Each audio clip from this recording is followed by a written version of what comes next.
Hello, I'm Alice Gray and welcome to another episode of Inside the Petri Dish, the podcast that dissects science and takes a look down the microscope at controversial topics in research.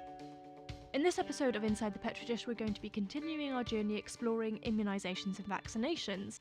I've been set a task to find out more about this, and in this episode we take a look at the future of vaccinations. The use of immunisations to potentially cure or prevent illnesses like cancer is a really interesting and exciting area of research, so I thought I'd give it a shot and try and track down some experts. Get it? You know, like shots, injections. So I'm here with Alan Parker, virologist from Cardiff University, and we're at the Tackling Cancer Together event in Yr Hen Lyfrgell in Cardiff City Centre, talking about the Wales Cancer Partnership and how Wales is working together to come up with a cure for cancer quicker, basically by working together. And we're in amongst the history part of the museum, so if you can hear some weird music in the background, it's a nice pioneering sort of exhibit, I'm guessing. So I have no idea what it is. But it's part of the Cardiff story, right? It's a gentle, nice accompanying music. Very relaxing. Yeah. So thank you so much for joining me. You're welcome. So we're looking at IMS and vaccinations, and we've looked at how they work, and we've looked at the consequences of not being vaccinated. But one of the big questions is how viruses and cancers interplay, how viruses can cause cancer, but also how we can utilise vaccinations and immunisations and immunotherapy in the future to help treat cancer or prevent cancer. So can you tell us a little bit about your work, first of all? So yeah, my work touches on several of those different areas, I guess. So the main sort of thrust of what we do is to try and actually use viruses as a tool to treat cancer. So rather than being a pathogen that will get into your respiratory tract and cause you a nasty disease, cough and a cold that your body will eventually fight back and clear, we're taking that virus and we're training it as a vehicle for doing good. So what we try and do is make that virus unable to infect your healthy cells, and we try and tailor it to infect cancer cells. And in doing so, it can then infect those cancer cells, it can replicate inside those cancer cells, make more of itself. You can engineer the virus further so that it throws out something interesting or something useful in cancer, such as an immunotherapy of some sort. And in that process, it's throwing out these therapeutic agents, it's replicating itself, it's lysing the cancer cells, which in itself is immunogenic, brings in the immune system and helps to clear the cancer. So it's an interesting way that, a lot of the stuff that we do, we tailor these viruses towards attacking cancer cells, but some of these viruses that we make as well can also be useful as platforms for vaccines too. So they can be both therapeutic and preventative? Yes. So we touch on immunotherapies in several different ways. We use viruses to deliver immunotherapies by encoding the DNA for immunotherapies within a virus that can get to the tumour and make that immunotherapy. But as well as that, some of our work also touches on the potential of using viruses to express tumour antigens and therefore elicit an immune response against tumours as well. Because viruses essentially work by latching onto cells and injecting DNA into cells. That's correct, isn't it? Sort of. For a lay audience. Yeah. Okay. So essentially what you're doing is you're harnessing that technology, that capability, it's innate working of a virus to infect cells with good things rather than... that's exactly right, rather than causing disease and pathogenesis. So viruses are incredibly clever things. They've evolved through millions of years to be very efficient, from going around in the atmosphere, floating around in the air, to getting into the body, into a cell, and through into the nucleus, and delivering the DNA payload to the nucleus of those cells. So we can hijack that in one or two ways. We learn about how these viruses infect normal cells, and we tailor them genetically to only infect cancer cells. And then we can use that to deliver a DNA payload that can be useful in cancer. So that's a kind of direct virotherapy approach, if you like, where the virus is being used to treat the cancer and make something therapeutic within the tumour. But there's also another aspect where we have some viruses that are very good at infecting immune cells. And by getting tumour antigens into immune cells and eliciting an immune response against cancer antigens that we can put within the virus, you can then elicit a host immune response against the tumour. So you can train the host immune system using viruses to attack the cancer indirectly. Yeah, because your body will detect foreign bodies, including bacterial infections, viral infections, and also cancers. So you're using that to fight cancer. Yeah. In fact, every day you're developing cancer, but your immune system is on constant surveillance. So it's seeking out where cells have transformed and gone from being normal to being cancerous, and it's finding them. And when you actually get a cancer developing, it's because the tumour has become clever. It's found a way of evading that immune response. So this is where the whole field of immunotherapies is really clever. It's a way of re-educating your immune system to recognise those tumour cells that have managed to hide from the immune system.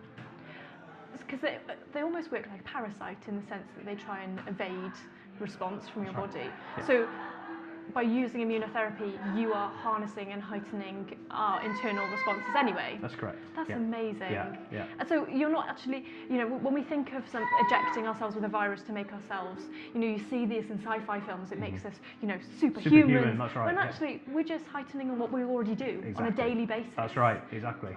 It doesn't have to be a virus. Many of the immunotherapies that are most clinically relevant at the moment are antibodies that simply stop your immune system from, when a cancer evolves and it manages to evade the immune system, it's because the tumour is using specific molecules to turn off the immune system. So many of the major advances in the immunotherapy field are using antibodies that switch that handbrake off, if you like. It's like, the tumour is turning off the immune response, but we can use drugs, antibodies, to release that handbrake, if you like, and so we can re-energise the immune system to attack the cancer again. That's amazing.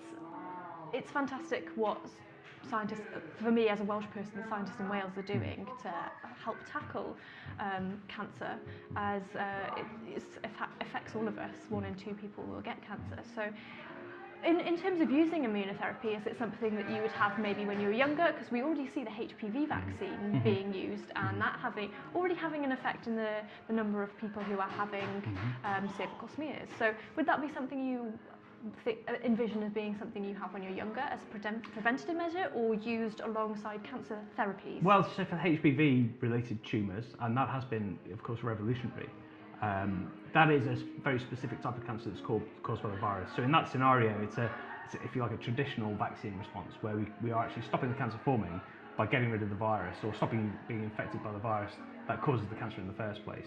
Whereas, more of the stuff that's going into clinics now in terms of people who've developed cancers, most cancers aren't related to viruses. There's only a small proportion of tumours that are related to virus-mediated infection. So actually, you're not going to be able to cure all cancers by giving someone a vaccine at a young age. But what you can do is, when people do develop cancer later in life, you can look at those cancer cells. That cancer cells are marked out as different, but your immune system is missing them. So if you can almost envisage a day in the future where we will take biopsies of tumours and we'll look at what's on the surface of those tumour cells, and we'll ask what makes those tumour cells different to the normal cells, what antigens, we call them, on the cell surface are different to the normal cells, and then we can make a vaccine that will specifically raise an immune response against those antigens, and then train the immune system to fight back against the cancer. And so how does a tumour use our immune system as go undercover in our immune system? How does it hide from us? Well, it's very clever. So it uses these negative regulators of, our body is constantly in a state of flux where we need to try and get rid of tumour cells, but at the same time we don't want to have such a strong immune response that we develop what's called autoimmunity, where the body attacks itself.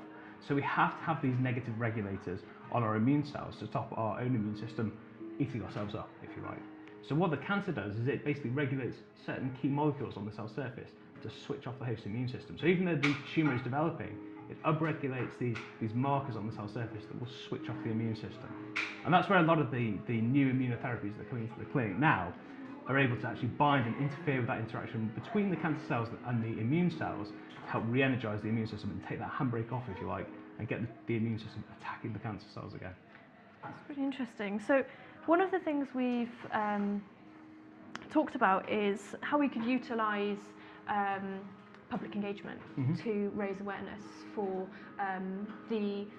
some of the questions that people have about immunisations and vaccinations, and how the immune system works, and how these in themselves are utilising our own internal mechanisms to help us defend against diseases.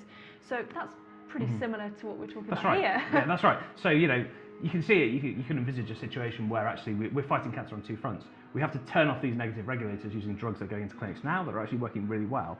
But you can use vaccines as well to stimulate the host immune system. So it's almost like taking away the negative signals of the immune system and giving it a positive signal, saying attack cancer, giving it a positive signal, saying go and attack these cancer cells on the one hand with the vaccine, and on the other hand, dampening the immune system, which is telling the immune cells to stop attacking the cancer.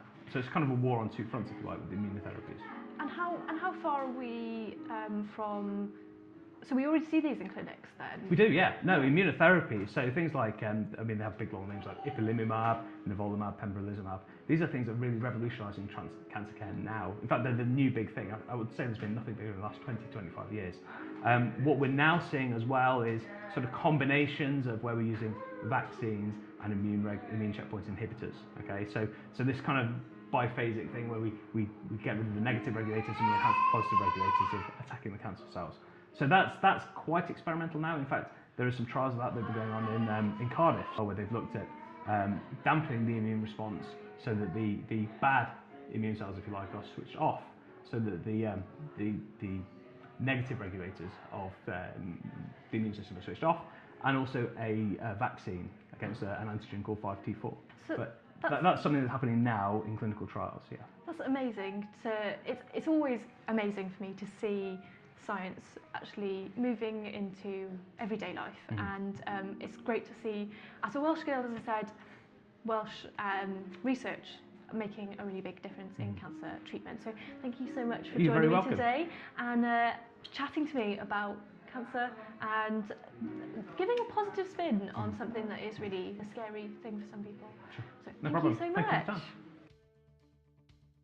So that's it for this episode of Inside the Petri Dish. Using IMS as a way of preventing cancer is an incredibly exciting prospect and throws in some totally new moral arguments into the mix. So I'm going to be taking my findings and reporting back to Vicki and Tay to talk about this a bit further. So until next time, see you later.